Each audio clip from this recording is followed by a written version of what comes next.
we'll go in order. All right. Yeah, and Victoria, you have 10 minutes to summarize your case. Yeah. All right. So I've been thinking a lot about being up here again. This is my second time at Walnut House during a town hall. So for those of you who are a little unsure, if you want a fighter, send me to DC. I have a t-shirt that is live now. It's fun-sized and feral, Victoria for Congress.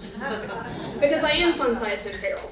And I am ready to fight in DC. And I'm working with candidates across the country and groups and organizations across the country who want to impeach, convict, remove. And the only way we do that is together and voters showing up. Because the only thing that Republicans are more scared of than the Epstein files is voter turnout. That is why they are doing voter suppression across the country. We're going to have ICE at polling stations. We're going to see purged voter rolls. Go talk to Chloe. She can give you the whole breakdown of the numbers. This is what we're going to see in 2026. So when people tell you it's not possible to flip these seats, tell them that they want you to think that way. Right. We work for you. Every single candidate on this stage knows that we work for you. No different than the barista down at your local coffee shop. The only difference is we're serving you legislation instead of coffee. We're going to be able to do these things. And the reason I bring up all the candidates that I'm working with, because that means that on day one in Congress, we have co-signers on our bills. We don't have to wait for, Hakeem Jeffries to say, yes, do this. We can say, no, we're going to do this right now.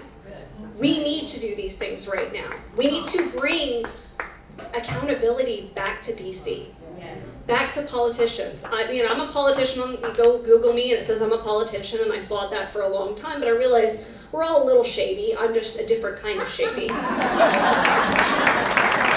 I have tattoos, that's what shady is. And I cuss a little. Anyway, the reason that I say that is we have to have fighters in DC. There's no more moderates. Voters don't vote on moderation, they vote on the economy. They vote on candidates who they feel like they could go have a beer with, or a bourbon, if you want some brown water. We're in the brown water district, guys. So these are things that we need. We need relatable candidates, and we can't just be two-dimensional anymore. We have to be in DC and in our district, which my potato of an opponent does not come here. And he is a potato. Unless you've seen the little sign that someone made for me, which is beautiful. It's so beautiful, guys. I was giggling so hard about this.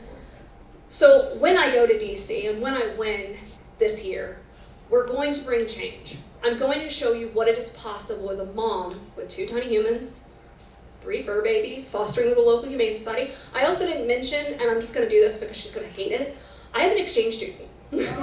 She is here in the front with her friends, and she got to come tonight to see me speak.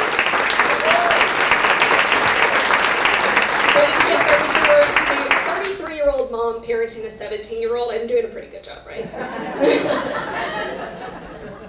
But these are things that should be possible. It should be safe in your communities. And when I say safety, affordability, freedom, and equity, I'm talking about safety, like safety nets and safe communities where you're not worried about gun violence. Right. Because as a gun owner, I know that it is my responsibility to be the first one to say there's a problem in our country and we need to address it.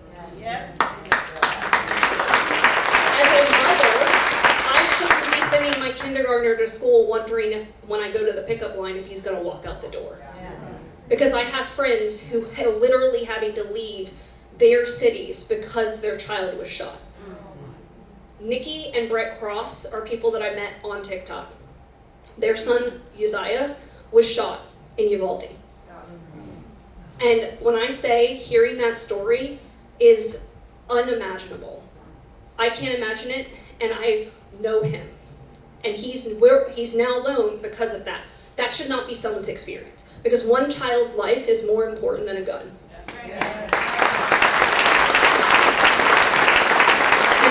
And that was really pro-life with me, so I'll fix that later for the Republicans who are going to freak out.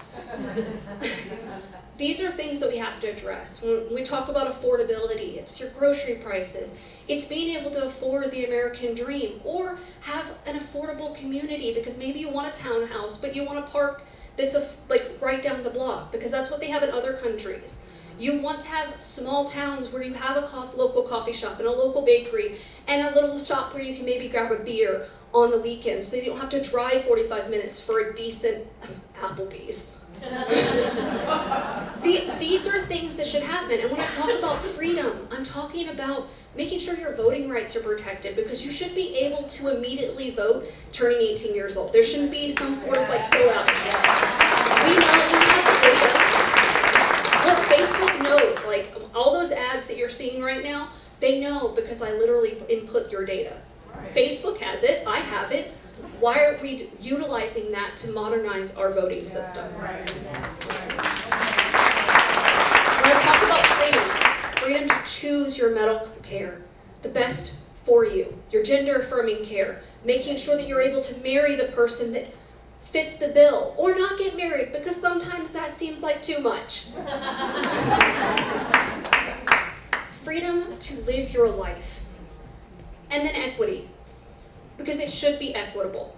You should be able to come into this world and have the same opportunities and experiences that everyone else does. Whether you're black, brown, and indigenous, whether you are poor, whether you are not a woman, you need to be able to have these experiences. And they should be equitable. And there should be opportunity for that. It should just go to corporations. Because right now our fight isn't left or right. It's a top down. And the bottom is coming.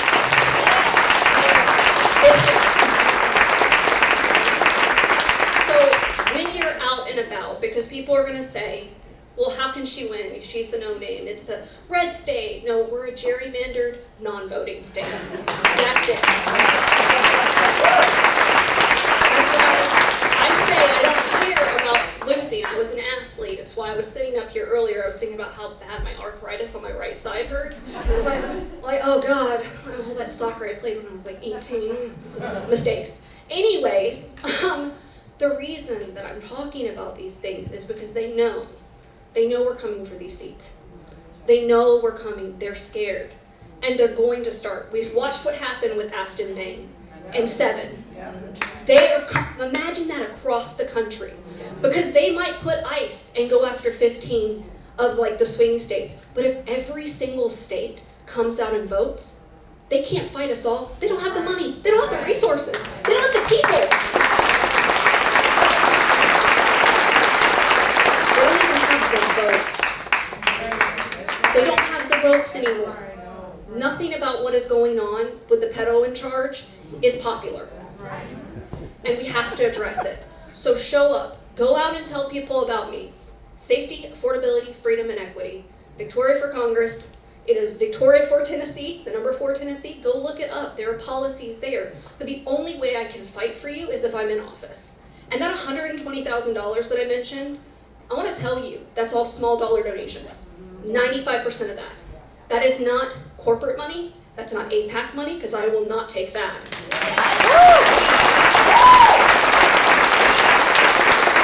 Donations from everyday people. And I made it work.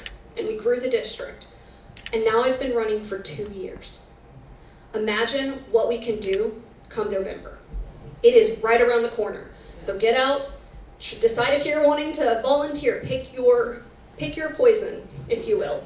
Activism is a muscle. Pick one thing and start working it. If you asked me 3 years ago as a mom if I would be doing any of this, I would have told you you're out of your mind. Never. And now I do all of these things. I can show you what's possible, and I will work just as hard as I'm working right now with my 2 tiny humans, 3 fur babies. Sorry, I'm gonna get another one at this point. I'm just gonna go get another puppy. My husband's in the front, we're like, oh God. Maybe I'll get another one back to the pasture.